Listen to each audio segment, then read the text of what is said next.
Hi, everybody. Today, we're looking at Marriage as a Private Affair, a short story by Nigerian writer Chinua Achebe. We'll start with some background information and a brief summary of the story. Then, we'll look at the three main characters and the major conflicts that drive the story forward. By the end of this lesson, you should be able to describe the three main characters and the traits they possess.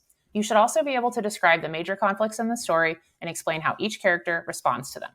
Finally, you should be able to find the theme, or overall lesson, message, or moral of the story by analyzing the characters, conflicts, and other literary elements that make up the story. Remember that a story can have more than one theme. Now let's look at some background information and a brief summary of the story. When the story was written in the early 1950s, Nigeria was still a British colony. While the story doesn't directly focus on the relationship between colonizer and colonized, like some of our other stories have, it still addresses one of the lasting impacts of imperialism. In this case, that impact is the rapid modernization and westernization Nigerians experienced as a result of the British presence in their country. Some characters, like Nene, embrace this change, or are young enough to have not grown up with traditional beliefs. Others, like Okeke, reject it.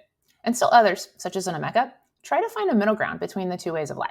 It's in these differing responses that Achebe illustrates this conflict and points out one of the lasting impacts of imperialization, the conflict between traditional and Western cultures.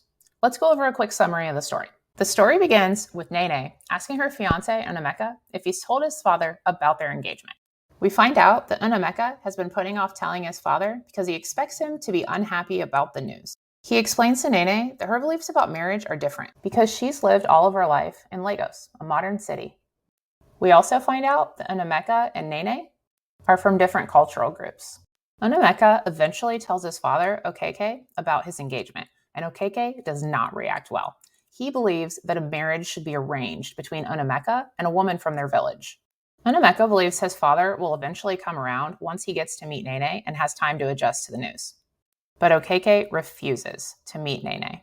Okeke consults his neighbors, and they make several suggestions, including calling in a native doctor. Interestingly, Okeke considers this suggestion to be superstitious. But because he can't reconcile his son's choice with his own traditional beliefs, he rejects his son, rarely seeing or talking to him and pushing the issue to the back of his mind. Over 8 years pass, and Okeke has still not accepted his son's marriage. Finally, Nene writes a letter to Okeke. She tells him that he has 2 grandsons who are asking about their grandfather. She begs Okeke to allow Nnemeka and her sons to visit and offers to stay behind in Lagos. Okeke realizes that he can no longer ignore his rift with his son. A storm comes, and he hopes he still has time to meet his grandsons. Ultimately, the story ends with hope, but without a true resolution. The storm is representative of Okeke's struggle to deal with his traditional values and beliefs about marriage versus his deep love and concern for his son. Like Okeke, we fear that he may have waited too long to change his mind. However, notice that his transformation also takes place during the first rainfall of the year. Rainfall is often symbolic of cleansing, rebirth, or renewal, so we may be right in inferring that Okeke is not too late. Either way, Okeke has finally been forced to deal with his complicated feelings, a sort of resolution in itself. Now let's look more carefully at our 3 main characters. They represent a spectrum of beliefs, from modern to traditional. Nene is the character with the most modern beliefs. Since she grew up in Lagos, she doesn't understand traditional life the way Nnemeka and Okeke do. When Nnemeka explains his father's views on marriage, Nene sees them as somewhat of a joke.